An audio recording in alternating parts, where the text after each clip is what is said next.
और कम मल्टीपल से तो फिर बड़ा मुश्किल है। इस वक्त देखिए और अर्निंग देखिए कि कितना है, कैश फ्लो किस तरीके का है, उस हिसाब से आपको ये राय करनी चाहिए। ऐसे छोटे छोटे मिथ का जो है हम लोग निवारण करते हुए चलेंगे। कुंज, आपका पहला स्टॉक कौन सा है? जी हाँ, तो मैं सर्विस इंडस्ट्री से हटते हुए थोड़ा-सा मैन्युफैक्चरिंग साइड पे आता हूँ, हम्म, क्योंकि मुझे लगता है कि इंडिया की ग्रोथ में मैन्युफैक्चरिंग सेक्टर का आने वाले 3 से 5 साल में बहुत कंट्रीब्यूशन रहेगा। हम्म, और उसमें एक बहुत पॉपुलर सेक्टर ऑलरेडी है केमिकल्स में, सेक्टर्स में से जो जो ऑलरेडी चल रहा है। मैंने एसआरएफ लिमिटेड आज इन्वेस्टमेंट रिकमेंडेशन के लिए पिक किया है। स्टॉक हाई में 2850-60 का था, अभी मार्केट के करेक्शन की वजह से और अदरवाइज अच्छा है, 10% करेक्शन से 2550-60 रुपए के आसपास मिल रहा है। बाजार अगर नीचे आएगा तो हो सकता है और भी नीचे मिल जाए।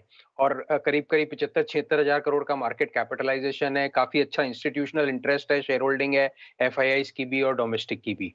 और कंपनी हाई ग्रोथ सेक्टर्स में है। इनफैक्ट अभी कुछ दिन पहले ही कंपनी के मैनेजमेंट ने एनालिस्ट मीट की थी और उसमें अपने ग्रोथ प्लान्स को भी बताया था और उसमें कैपिटल इन्वेस्टमेंट का प्लान भी बताया था जिसमें वो कैपेसिटी बढ़ा रहे हैं। तो नेट-नेट बहुत ज़्यादा डिटेल फाइनेंशियल में नहीं जाते हुए थोड़ा-सा वैल्यूएशन पे हमेशा से कॉस्टली रहा है और अभी के 2550-60 के आसपास के भाव पे फॉरवर्ड पी आप क्या ग्रोथ पकड़ते हैं उसके हिसाब से 26-27 टाइम आता है। ग्रोथ मेरे ख्याल से ज़्यादा आएगी तो थोड़ा पी कम भी लगेगा। तो ये एक इन्वेस्टमेंट अपॉर्च्युनिटी है जो मुझे लगता है मीडियम टर्म में अच्छा रिटर्न इन्वेस्टर्स को दे सकती है। बाजार करेक्ट होता है तो और भी नीचे में शेयर मिल सकता है। तो एसआरएफ है कुंज का अगला शेयर जहां पे ये आप ले सकते हैं, और इसमें उनका मानना है कि जिस तरीके से कैपेक्स हो रहा है आगे, वो काफ़ी बेहतरीन ग्रोथ की अपॉर्चुनिटी देखा, और जैसे से आगे बढ़ेगा तो शायद आपको वैल्यूएशंस और कंफर्ट यहाँ पे दिखते रहें, तो यहाँ पे आप खरीदारी कर सकते हैं। गुरमीत, आपने क्या चुना है पहला शेयर?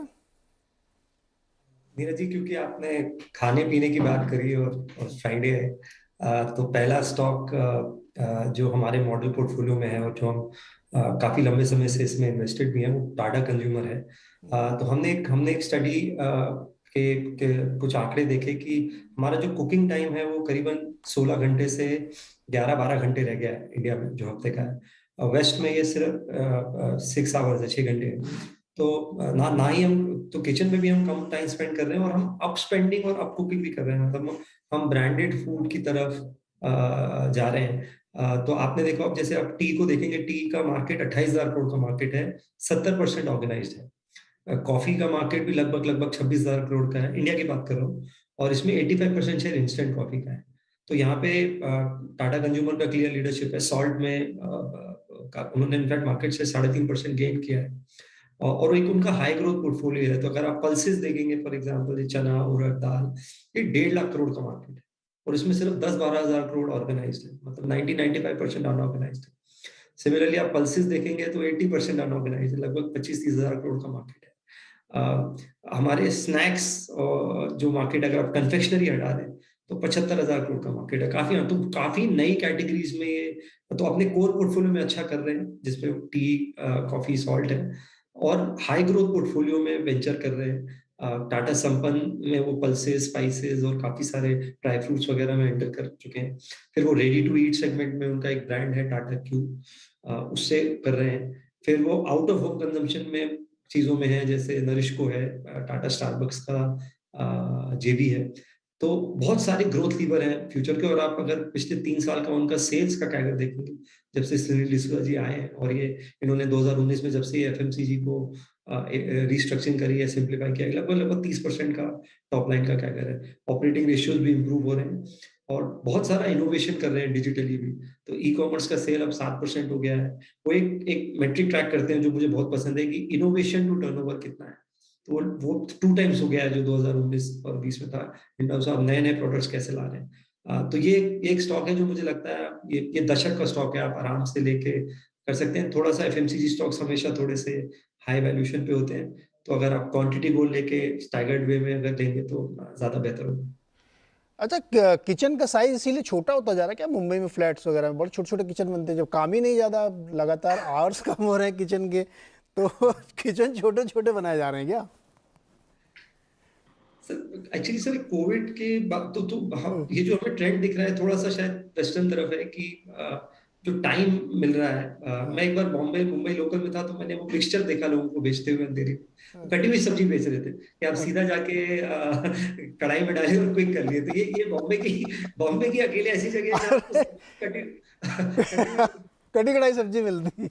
हाँ, तो मुझे लगता है ये ट्रेंड रियल है, लोगों के पास समय की कमी है, और बाहर भी ज्यादा खा रहे हैं, और किचन में भी आपको जो चीज टी कॉफी आटा में हुई है वो आपको हर फूड जो आपके किचन शेल्फ में आइटम है उसमें मुझे लगता है देखने को मिलेगी। प्रीमियमाइजेशन क्लियर देखने को मिल रहा है। अरे लोग चाय बनी बनाई चाय मंगा के पीने लगे हैं, तो आप सोचिए मतलब छिले हुए लहसुन मिलते हैं, कुछ नहीं करना है, बस छोटा सा किचन चाहिए आप जहाँ पे आपका एक गैस स्टोव आ जाए। तो बढ़िया स्टॉक। एक टाटा कंज्यूमर एक लीडिंग प्लेयर है और ये एक फिल्टर कॉफ़ी बेचने का। गुरमीत, आपने फिल्टर कॉफ़ी ट्राई की इनकी, मिली कहीं आपको? कहाँ पे सर? ये कह रहे थे ना फिल्टर कॉफ़ी भी ये लॉन्च करेंगे। नहीं सर, अब स्टारबक्स में मेन्यू में काफी चेंज ला रहे हैं। हाँ आई थिंक टी का भी है, और स्टारबक्स एक्चुअली एबिटा पॉजिटिव हो गया था तो कोविड हो गया, अभी हाँ वापस से, तो वो अभी थोड़ा सा ड्रैग करता है बैलेंस शीट में। हाँ। बट मुझे लगता है 1-2 क्वार्टर बाद काफी कंट्रीब्यूट करेगा, और वो थोड़ा लोकल कुजीन और डाल रहे हैं उसमें। और टाटा का एक ब्रांड है, जो मुझे लगता है कि फूड में आपको ट्रस्ट और हाइजीन बहुत इंपॉर्टेंट होता है, तो मुझे लगता है उनको एक नेचुरल एज है इस फील्ड में। करेक्ट। तो ये 4 स्टॉक आपके सामने है, SBI life, CDSL, Tata consumer और एसआरएफ। गौरांग सर, अगला स्टॉक आपका। और दूसरा शेयर होगा ऐसे क्षेत्र से जिसको आज के तारीख में कोई छूना नहीं चाहता है, और वो है आईटी। नीरज भाई, काफी लोग दूर रहना चाहते हैं, लेकिन हमारी विचारधारा थोड़ी विपरीत है, और कॉग्निजेंट के हमने आंकड़े भी देखे। हम ये बिल्कुल मानते हैं कि आने वाले 1-2 तिमाही तक शायद दबाव रह सकता है। तो छोटी मध्यम अवधि की सोच को छोड़ करके जो गिरावट आई और जो आकर्षित हो गए हैं मूल्यांकन, उसको ध्यान में रखते हुए टेक महिंद्रा कि मैं यहाँ पर राय दूंगा निवेश करने के लिए। हालांकि बाकी अन्य स्टॉक्स भी इसी क्षेत्र के काफी आकर्षक हुए, लेकिन टेक महिंद्रा में लग रहा है कि एक बेहतर विकल्प है। 5G को लेकर के जो टेलीकॉम क्षेत्र में इनकी सर्विसेज और प्लेटफॉर्म्स और सेवाएं हैं, उसका योगदान काफी बड़े तरीके से आ सकता है, और मैनेजमेंट को लेकर के कोई प्रश्न चिन्ह नहीं है। तो टेक महिंद्रा हमें अच्छा लगता है आईटी क्षेत्र में से निवेश करना। अच्छा, आईटी के लोग आजकल छू नहीं रहे हैं, जबकि हालांकि माहौल ऐसा इसलिए शायद होगा, करेंसी का इतना ज़बरदस्त सपोर्ट है, फिर भी लोगों को लगता है कि थोड़ा दूर रहना चाहिए। लेकिन इस वक्त बहुत ही अट्रैक्टिव लेवल पे, जैसा गौरांग सर कह रहे हैं ना कि ये इसके बिना जीवन में काम चलना नहीं है आईटी के बिना। तो आईटी में आपको अगर ये मौके मिल रहे हैं तो मिस नहीं करना चाहिए। टेक महिंद्रा एक बेहतरीन पिक है जहाँ पे आपको ध्यान दिया जा सकता है। अब है सर दूसरा स्टॉक आपका। जी नीरज जी, जैसे मैंने कहा था 3 स्टॉक ऐसे हैं जो एक धागे से बंधे हुए हैं, तो उसमें दूसरा स्टॉक सीडीएसएल के बाद कैम्स है, कंप्यूटर मैनेजमेंट सिस्टम। तो सीडीएसएल, जैसे मैंने डिस्कस किया, सीडीएसएल उन इन्वेस्टर्स के लिए है जो डायरेक्टली स्टॉक मार्केट में इन्वेस्ट करते हैं, तो उन्हें अपना डीमैट अकाउंट खोलना पड़ता है, डीमैट चार्जेस लगते हैं, जिसका पूरा फायदा सीडीएसएल को मिलता है।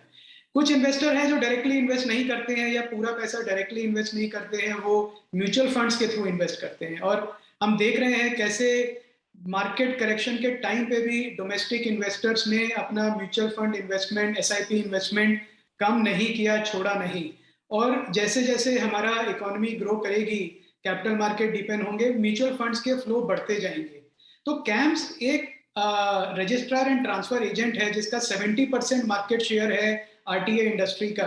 तो आप भी अगर म्यूचुअल फंड में इन्वेस्ट करते हैं, तो जो टॉप 15 म्यूचुअल फंड्स हैं इंडिया में, उसमें से 10 का आरटीए कैम्स है, और कैम्स का 70% मार्केट शेयर है, जैसे मैंने कहा, इस इंडस्ट्री में। तो ये बिजनेस अच्छा है क्योंकि आपके जैसे जैसे म्यूचुअल फंड का एयूएम ग्रो हो रहा है, और ये एक्सपेक्टेशन है कि म्यूचुअल फंड्स का एयूएम अगले 10 साल तक 17% के सीएजीआर से ग्रो करेगा। तो अगर ऐसा होगा तो कैम्स जैसी कंपनी को इसका बहुत फायदा होगा। और फिर से मैं कहूंगा कि आप अगर म्यूचुअल फंड्स में इन्वेस्ट कर रहे हैं तो आप कैम्स में इन्वेस्ट करें, तो कुछ पैसा जो आप खर्चे में दे रहे हैं वो आपको वापस मिल जाएगा कैपिटल गेन्स की तरह।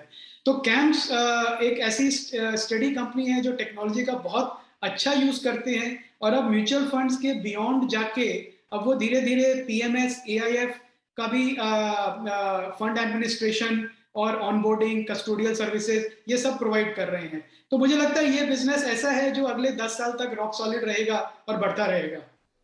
मतलब ये कि एक्सपेंस रेशियो का कुछ हिस्सा इसके थ्रू निकलेगा, कैम्प्स में पैसे लगाएं और उधर से कमाई करें, है ना sir?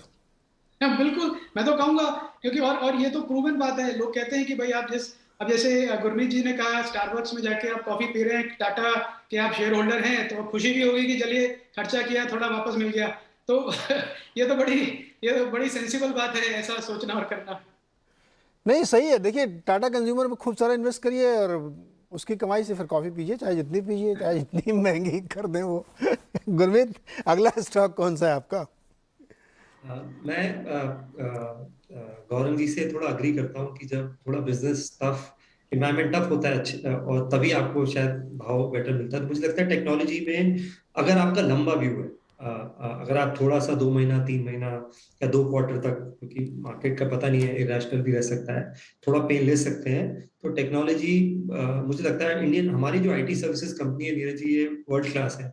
Global IT services spend का इंडिया 22% शेयर है और मैं इन्फोसिस को देख रहा था 5 बार 50% करेक्ट हो चुका है पिछले 20 साल। तो जब कुछ प्रॉब्लम होगी तभी 30-40% नीचे मिलेगा। नॉर्मल टाइम में तो 2000 में मिल रहा था, अभी कुछ परेशानी है तो शायद 1300 में मिल रहा है। तो लंबा स्टॉक है ये रखने के लिए। तो एक मुझे जो विद इन आईटी एक सब सेगमेंट है जो मुझे अच्छा लगता है वो है इंजीनियरिंग रिसर्च एंड डिजाइन। ये अभी $15-16 बिलियन की इंडस्ट्री है जो मुझे लगता है $60-70 बिलियन हो सकती है। और इसमें विद इन ईआरडी में एक कुछ कंपनीज है हमारी जो एम्बेडेड सॉफ्टवेयर और डिजिटल सॉल्यूशंस प्रोवाइड कर रही है ऑटो कंपनीज को। तो सिंप्लीफाई करने के लिए, दर्शकों के लिए, आप बेसिकली सॉफ्टवेयर सॉल्यूशन दे रहे हो इलेक्ट्रिक व्हीकल्स के लिए, उसमें आप इलेक्ट्रिकल पावर ट्रेन के लिए दे गुरमीत, रहे हो। एक बार स्टॉक का नाम आप दोबारा से लीजिए। KPIT technologies, KPIT, yes. Technology है। और अभी उन्होंने एक कंपनी एक्वायर करी जर्मनी की, टेक्निका, जो कि ऑटोमोटिव प्रोटोटाइपिंग और प्रोडक्ट्स में है। उसको इमीडिएटली वो अर्निंग एक्रीटिव है। टॉप लाइन में उनका अगले साल FY23 में 11% आई थिंक कंट्रीब्यूशन रहेगा। एबिटा में मेरे ख्याल 16-17% रह सकता है। और अगर आप देखें सॉफ्टवेयर की जो ऑटो ईवीज में जो टॉप 15 OEMs है, 10 केपीआईटी के हैं। तो ये स्पेशलाइज्ड सॉफ्टवेयर कंपनी है विद इन, अगर आप बोले ईवी में, अगर मैं इसको सिंप्लीफाई करने बोलूं। और धीरज जी आप देखिए, पहले कार में सॉफ्टवेयर 10% होता था कॉस्ट का, आज 30% हो गया है और आने वाले समय में लगभग 50% हो जाएगा जिस हिसाब से टेक्नोलॉजी का एडवांसमेंट हो रहा है। तो अगर 50% सॉफ्टवेयर कॉस्ट होने वाली है कार की, तो जो कंपनीज स्पेस में स्पेशलाइज करती हैं वो अच्छा करें। टाटा एलेक्सी भी स्पेस में आता है। तो ये दोनों कंपनीज हैं जो स्पेशलाइज करती है इस चीज में। और अभी बहुत सारा रिसर्च हो रहा है इसमें कि जो ऑपरेटिंग सिस्टम है कार का, उसमें चेंजेस की कोशिश कर रहे हैं, कैसे उसकी कॉस्ट नीचे लेके जाए। इंडिया में 70% गाड़ियां 10 लाख के नीचे की बिकती है नीरज जी। तो बहुत सारी कंपनीज अब ये रिसर्च कर रही है कि कैसे हम इसका ऑपरेटिंग सिस्टम का आर्किटेक्चर चेंज करें कि कॉस्ट थोड़ी और कम लाई जा सके। तो ये एक थोड़ा सा वोलेटाइल सेक्टर भी है क्योंकि ये लिंक्ड है आपकी ईवी एडॉप्शन से। बट अगर आप हाई रिस्क इन्वेस्टर हैं और आपके पास लंबा व्यू है 5-10 साल का, तो इस स्पेस को देख सकते हैं। इसमें केपीआईटी टेक है, टाटा एलेक्सी है और थोड़े कुछ और नाम। गुरमीत भाई, अब एक ट्रेंड चेंज हो रहा है। अब 10 लाख से ऊपर वाली कार लोगों को पसंद आ रही है। ये